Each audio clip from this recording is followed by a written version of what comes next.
Good afternoon, students. Myself Jatin Seth. Welcome all of you. Last માં ખાતાવાળી દુકાન એટલે કે મોલ, ખાતાવાળી દુકાન એટલે કે shopping mall, mind it my word વિશે આપણે ચર્ચાઓ કરી ગયા હતા કે કેવી રીતે કામ કરે છે, ખાતાવાળી દુકાન શું હોય, એના 8 લક્ષણો જોયા હતા. જેમ ખાતાવાળી દુકાન છે છોકરાઓ, એવી જ રીતે આજનો આપણો ક્વેશ્ચન છે સંકળાયેલી દુકાન. એના જેવી જ હોય પણ બેમાં થોડો તફાવત છે. એના જેવી જ હોય પણ સંકળાયેલી દુકાન એટલે કે એમાં થોડો તફાવત છે.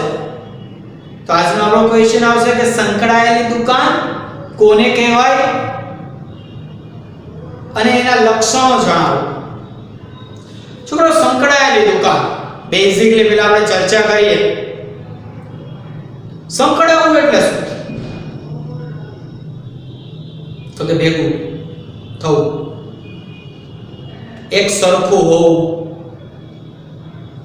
દરેક પ્રકારે સરખાપણું હોવું, એકબીજા જેવું હોવું. આ બધા સમાનાર્થી શબ્દ છે. સંકળાવું તો અહીંયા એવો જ અર્થ થાય છે સંકળાયેલી દુકાન એટલે છોકરાઓ એક જ માલિક હોય. માલિક કેટલો હોય? એક જ માલિક હોય અને એક જ માલિક દ્વારા વિવિધ સ્થળોએ, અલગ અલગ સ્થળોએ કે અલગ અલગ શહેરોમાં એ શરૂ કરવામાં આવેલી હોય એને કહેવાય સંકળાયેલી દુકાન. એક જ માલિક દ્વારા અલગ અલગ સ્થળોએ, અલગ અલગ શહેરમાં શરૂ કરવામાં આવેલી દુકાન. એક જ માલિક દ્વારા અલગ અલગ સ્થળોએ, એક જ માલિક દ્વારા અલગ અલગ સ્થળોએ, અલગ અલગ શહેરોમાં શરૂ કરવામાં આવેલી દુકાન એટલે સંકળાયેલી દુકાન. કેવી રીતે ખબર પડે? થોડા એક્ઝામ્પલ આપીશ. જેમ મોલ આપ્યું હતું એમ હમણાં એક નામ આપીશ એટલે બધું યાદ આવી જશે, તરત જ જવાબ યાદ આવી જશે. પણ બેઝિક જોઈએ. સજાવટ એક સમાન હોય. સજાવટ એટલે શું? ગુજરાતી શબ્દ છે બહુ, ઇંગ્લિશમાં ઇન્ટિરિયર. હા, થોડું ઘણું તો યાદ આવવા માંડ્યું કે એનું ઇન્ટિરિયર બધે સરખું હોય. એ દુકાનનું ઇન્ટિરિયર બધે સરખું હોય અને જીવન જરૂરી એક જ વર્ગની બધી વસ્તુઓ વ્યક્ત હોય. કારણ કે થોડીક હાઈ લેવલ હોય, બધા લોકો અહીંયા જઈ ન શકતા હોય, બધા લોકો અહીંયાથી બધું પરચેસ ન કરી શકતા હોય, એટલે એક જ વર્ગ શબ્દ યુઝમાં આવ્યો. થોડી કોસ્ટલી પણ હોય, એવી બધી વસ્તુ અહીંયા મળતી હોય. અને ઇન્ટિરિયર કેવું હોય? સરખું. ચાલો અડધી મિનિટ આપું છું, વિચારો. ઓલામાં તો મોલ આવી ગયા એટલે મોલ નો આવે. હવે ધ્યાન રાખજો, મોલ નહીં આવે જવાબ. સંકળાયેલી દુકાન.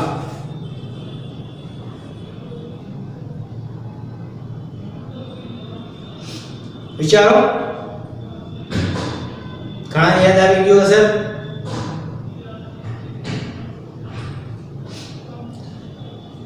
ફ્રેન્ચાઇઝી. શું કહેવાય છોકરાઓ એને? Franchisee. Example: US pizza, Domino's pizza, Tea Post. આ બધા એના એક્ઝામ્પલ છે. આવો તો ઘણા બધા એક્ઝામ્પલ યાદ આવી ગયા ને. હવે મોન્જીનીસ છે. શું કહેવાય એને? સંકળાયેલી દુકાન. જે દુકાન છે, મકાન નથી, એક તો મોલ કહેવાય. લે શબ્દ કયો હોય? પણ સંકળાયેલી દુકાન.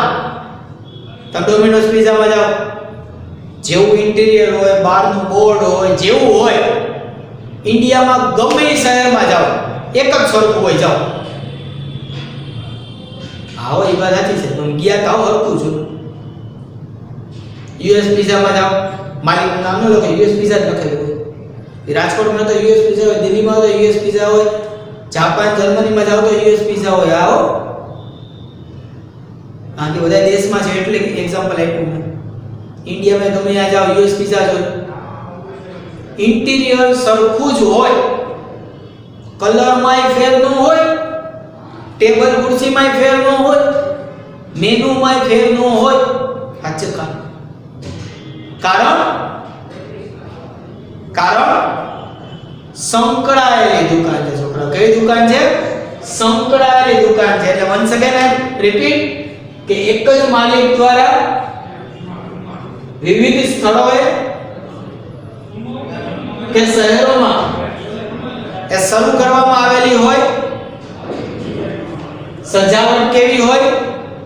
એક સરખી સજાવટ હોય અને જીવન જરૂરી વસ્તુઓ જે એક જ સરખા વર્ગને પોસાય એવી બધી વસ્તુઓ અહીંયા મળતી હોય. લેવલ હાઈ હોય થોડું. શું કહેવાય એને? સંકળાયેલી દુકાન. માઇન્ડેડ? તો નવો ક્વેશ્ચન લખો નવા પેજ ઉપર. સંકળાયેલી દુકાન એટલે શું? કોને કહેવામાં આવે છે? તેની લાક્ષણિકતા તમારી સ્ક્રીન ઉપર આવે છે. અર્થને રાઈટ ડાઉન કરી નાખો. રાઈટ ડાઉન કરી નાખો આટલું.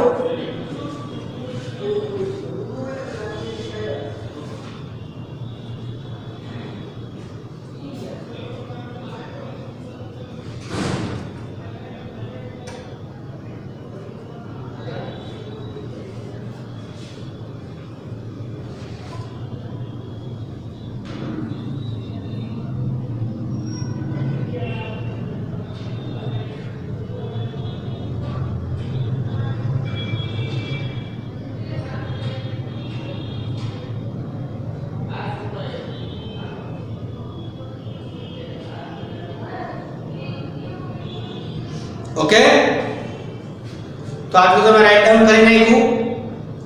હવે આવે છે લાક્ષણિકતાઓ. લાક્ષણિકતાઓ એટલે શું? લાક્ષણિકતા કોને કહેવાય? લક્ષણ. તો જો અર્થમાં જ મેજોરિટી લક્ષણો આવી ગયા છે. અર્થ જે છે છોકરાઓ એમાં જ મેજોરિટી લક્ષણો છે તે આવી ગયા છે. સમજો. પહેલું લક્ષણ છે એક જ માલિક. હા, ડોમિનોઝ નો માલિક સિંગલ જ છે. યુએસ પિઝા નો માલિક સિંગલ છે.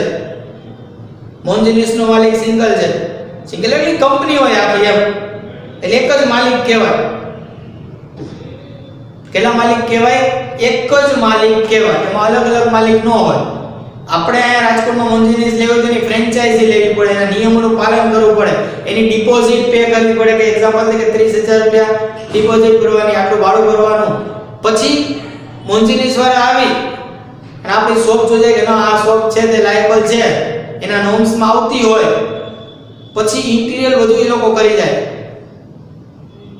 નામ બામ બધું, બોર્ડ સ્માઇલ, કાઉન્ટર થી માંડી બધું એ લોકો કરી જાય. શું કહેવાય એને? એક જ માલિક છે. સજાવટ કેવી છે? એક સરખી, જેમાં સમજાયું તે. આમ દૂરથી જોવો ને, હા આ મોન્જિનિસ જ છે, આ ડોમિનોઝ પિઝા જ છે, આ યુએસ પિઝા છે. કારણ કે એની સજાવટ સિમિલર હોય. કોપીરાઇટ કરેલો હોય, તમે કોપી ન કરી શકો. ટી પોસ્ટમાં જાઓ તો ટી પોસ્ટના કપમાં જ ચા આવે.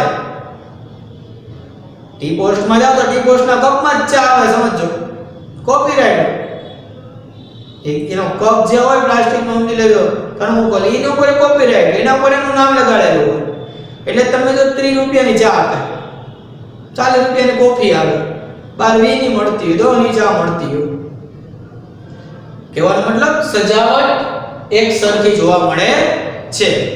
સજાવટ કેવી જોવા મળે છે? એક સરખી જોવા મળે છે. ત્રીજો મુદ્દો છે કર્મચારીઓને તાલીમ. તો કર્મચારીઓને તાલીમ. તો મેં એના બધા કર્મચારી પહેલા તો ડ્રેસ કોડ સરખો હોય. ડ્રેસ કોડ કેવો હોય છોકરાઓ? સરખો હોય. તમે સમજો. અને બધાને તાલીમ આપેલી હોય.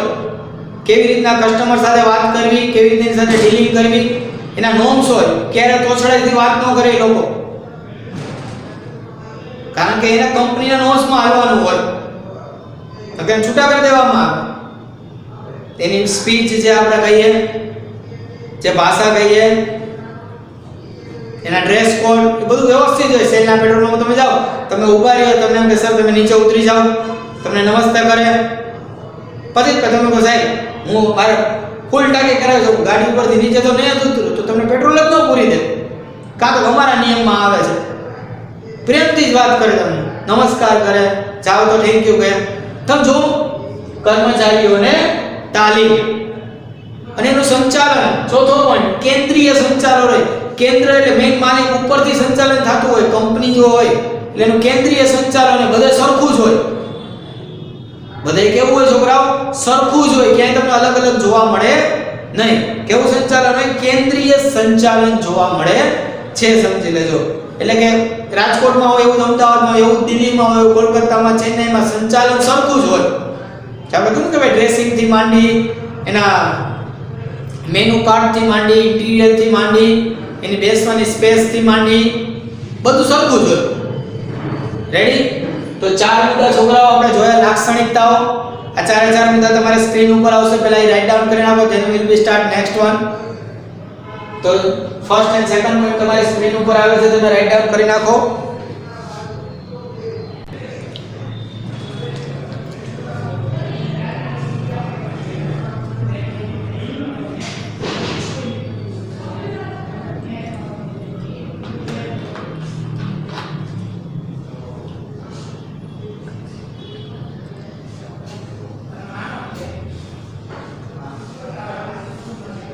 ત્યારબાદ ત્રીજો અને ચોથો મુદ્દો.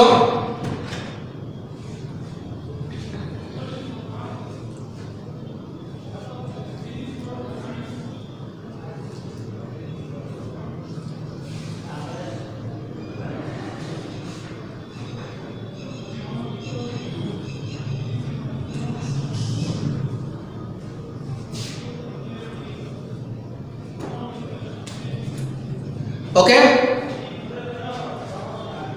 તો 4 લક્ષણો તમે જોયા. પાંચમું લક્ષણ સમાન ઓળખ. તમને તો સાહેબ બધું તો હરખું જ આવે છે, હરખું જ હોય એટલે તો પહેલા તમને એક્ઝામ્પલ આપી દીધું, તમારા મનમાં એ વસ્તુ ફિટ થઈ જાય કે સંકળાયેલી દુકાન એટલે યુએસ પિઝા, ડોમિનોઝ પિઝા, માઇન્ડમાં ક્લિયર જ હોય, બધું આવડી જાય. યાદ હંમેશા આવી રીતે રાખવાનો જવાબ. બે વાર 5-5 વાર લખીને ગોખું, ધીસ નોટ અફેર, એ સારી વસ્તુ નથી. પણ એક શબ્દ યાદ રાખો એટલે એને રિલેટેડ બધી વસ્તુ યાદ આવતી જાય, એ સાચી વસ્તુ છે, એ સાચું શિક્ષણ કહેવાય. ઓકે, તો સમાન ઓળખ એટલે મેં તમને કીધું ઇન્ટિરિયર આ છે તે છે, બધી વસ્તુ કેવી હોય? સમાન. એટલે લોકો જોઈને જ ઓળખી જાય કે આ જ છે. તમિલનાડુમાં જાઓ, તમને તમિલ ભાષા નથી આવડતી, પણ એના બોર્ડ ઉપર ડોમિનોઝ લખેલું હોય, યુએસ પિઝા જ લખેલું હોય, એમને ઓળખી જાય, સમાન ઓળખ. છઠ્ઠું છે ઘાલખાતનું ઓછું જોખમ. ઘાલખાત એટલે શું? અકાઉન્ટમાં તમે પારિભાષિક શબ્દોમાં ભણી ગયા, એક પ્રકારનું નુકસાન. આમાં નુકસાન થવાની સંભાવના નહીવત છે. કેવી છે?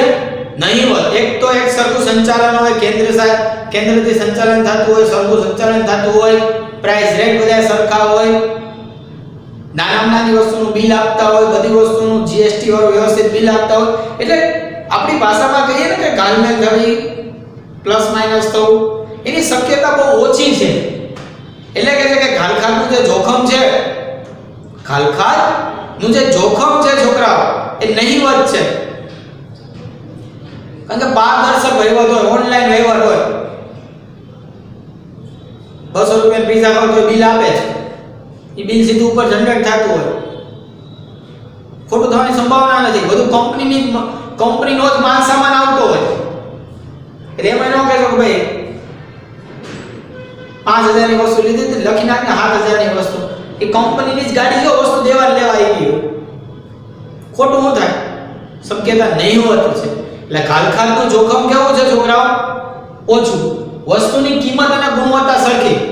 આપણે પહેલા કીધું કે ભાઈ મેનુ, પ્રાઇસ લિસ્ટ જેને આપણે કહીએ કેવું હોય? સરખું જ હોય. એમાં તમે ચેન્જીસ કરી શકો નહીં, સ્કીમ આવે બધાને એક આઈ જ આવે. ચાલે આવે ટીવીમાં કે ડોમિનોઝ પિઝામાં સ્કીમ છે, યુએસ પિઝામાં આમ સ્કીમ છે, આ પ્રોડક્ટમાં આ સ્કીમ છે, સો એન્ડ સોમાં આ સ્કીમ છે, બધું હરખું આઈ જ આવે. તો આ શું કહેવાય છોકરાઓ? એની લાક્ષણિકતા. શું કહેવાય છે છોકરાઓ? એની લાક્ષણિકતા. તો તમે 4 લાક્ષણિકતાઓ લખી. ડન. તો તમારી સ્ક્રીન ઉપર 5, 6 અને 7 લાક્ષણિકતાઓ આવે છે, તમે રાઈટ ડાઉન કરી નાખો. ચોથાની અંદર જ પાંચમી લાક્ષણિકતા થોડી ઘણી આવી ગઈ હતી, તમે જોયું હશે. રાઈટ ડાઉન કરી નાખો.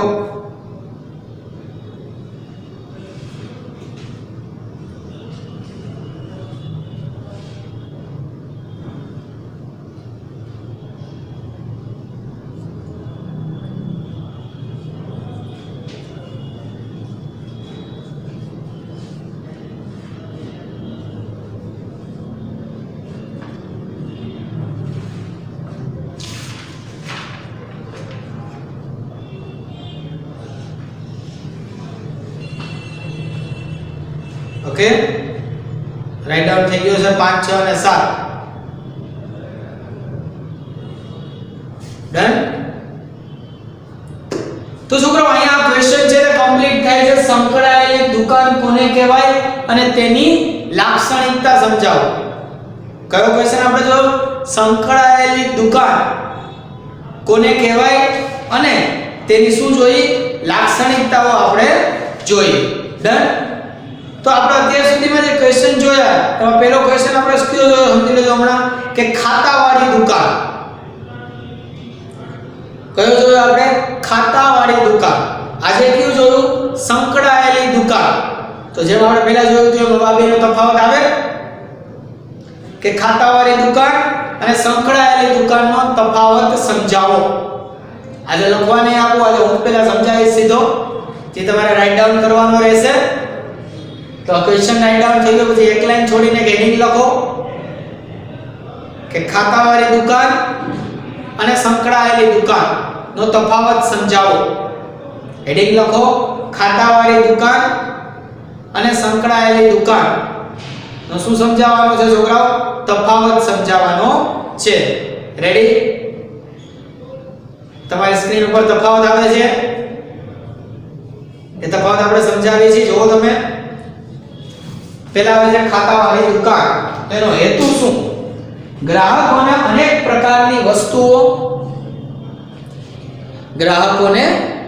પ્રકારની વસ્તુઓ અને સગવડો એક જ સ્થળે પૂરી પાડવાનો હેતુ ખાતાવાળી દુકાન એટલે મોલ, કે જેમાં એક જ સરખી વસ્તુ એક જ જગ્યાએ બધા પ્રકારની વસ્તુ અહીંયા મળી જાય. જ્યારે સંકળાયેલી દુકાન તો કે સામાન્ય લોકોના રહેઠાણની નજીક જઈને તેમને જરૂરિયાતની વસ્તુ પૂરી પાડવી, જેવી જેની રિક્વાયરમેન્ટ એવી વસ્તુ પૂરી પાડવી. સમજી લેજો. જેમ કે ડીમાર્ટ પણ એની અંદર આવી શકે. એક પ્રકારની દુકાન છે, ડીમાર્ટ અલગ હોય. બીજો પોઈન્ટ છે વેચાણની પદ્ધતિ. ખાતાવાળી દુકાનમાં કહે છે કે માલ સામાનનું વેચાણ એક જ મકાનમાં જુદા જુદા ખાતામાં થાય છે. માલ સામાન જે છે એનું વેચાણ એક મકાન એટલે કે મોટું બિલ્ડિંગ હોય, એમાં અલગ અલગ ખાતા ડિપાર્ટમેન્ટ પાડેલા હોય અને એમાં થતું હોય. જ્યારે સંકળાયેલી દુકાનમાં કે માલ સામાનનું વેચાણ જુદે જુદે સ્થળે આવેલી શાખા દ્વારા થાય. અલગ અલગ સ્થળે અલગ અલગ બ્રાન્ચ આપેલી હોય, શાખા એટલે કે બ્રાન્ચ, અને બ્રાન્ચમાં એનો વહીવટ, એનું વેચાણ થતું જોવા મળે છે. નેક્સ્ટ આવે છે ગ્રાહકોને માલ વેચાણ રોકડેથી કે હપ્તા ખરીદ પદ્ધતિ દ્વારા કરવામાં આવે. ખાતાવાળી દુકાનમાં કેવું હોય? ગ્રાહકને જે માલ સામાન છે તે રોકડેથી હપ્તા ખરીદ પદ્ધતિથી કરવામાં આવે, એટલે કે ઈએમઆઈ. તો બધો મોલમાં ઘણા બધા ક્રેડિટ કાર્ડના યુઝ કરતા હોય, ઈએમઆઈ પણ આપે. મોટી ઇલેક્ટ્રોનિક વસ્તુની મળે તો તમને ઈએમઆઈ કરી દે, એટલે હપ્તે હપ્તે તમારે પૈસા દેવાના. તો આ સુવિધા પણ અહીં પૂરી પાડવામાં આવે છે. સંકળાયેલી દુકાનમાં જોવો કે ગ્રાહક અને માલ સામાનનું વેચાણ માત્ર રોકડેથી જ થાય. આ તમે ક્રેડિટ કાર્ડનો યુઝ કરો એ અલગ વસ્તુ છે, પણ વેચાણ કેવી રીતે થાય? તો રોકડેથી જ થાય. ત્યાર પછી પોઈન્ટ નંબર 5 એમાં કહે છે ગ્રાહકોને પસંદગીની તક. તો આવી દુકાનોમાં અનેક પ્રકારની વસ્તુઓનું વેચાણ કરવામાં આવતું હોવાથી ગ્રાહકોને પસંદગીનું વિશાળ ક્ષેત્ર મળે છે. કેવું ક્ષેત્ર મળે છે? વિશાળ ક્ષેત્ર. જે આપણે મોલમાં જોઈએ છીએ કે અનંત પ્રકારની અલગ અલગ પ્રકારની બધી જ વસ્તુઓ તમને એક જ જગ્યાએથી મળે તો એ શું છે? બેનિફિટ, ફાયદો કહેવાય છે. જ્યારે સંકળાયેલી દુકાનમાં શું છે? તો કે આવી દુકાનોમાં એક જ વર્ગની મર્યાદિત વસ્તુઓ, એટલે કે જે કંપની બનાવતી હોય એ જ વસ્તુઓનું વેચાણ કરવામાં આવતું હોવાથી ગ્રાહકોને પસંદગીનું વિશાળ ક્ષેત્ર મળતું નથી. જેમ કે ટાઇટનના શોરૂમમાં જાઓ, ટાઇટનના શોરૂમમાં જાઓ તો તમને ટાઇટન કંપનીની બધી પ્રોડક્ટ મળે. એના જેવી વસ્તુ છે. એમાં કોઈ બીજી વસ્તુઓ તમને મળી શકે નહીં, કે બીજી કોઈ સુવિધા તમને મળે નહીં, કારણ કે એ કંપની એ જ પ્રોડક્ટ બનાવતી હોવાને કારણે. લાસ્ટ વન, ગ્રાહકોને અનેક સેવા અને સગવડો આપવામાં આવે છે. મોલ છે એટલે ઘણી બધી સેવા સુવિધા સગવડ હોય, ઘણા બધા પ્રકારની હોય. જ્યારે સામે ગ્રાહકોને વેચાણ ઉપરાંત વધારાની સેવા કોઈ આપવામાં આવતી નથી. ગ્રાહકોને કોઈ બીજા પ્રકારે કોઈ એક્સ્ટ્રા સેવા કે સુવિધા પ્રોવાઈડ કરવામાં આવતી નથી.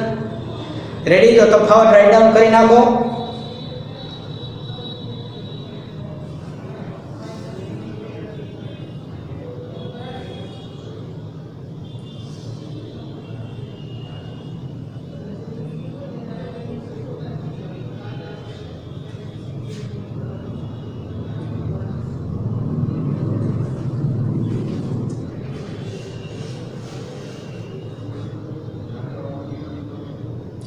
Okay students,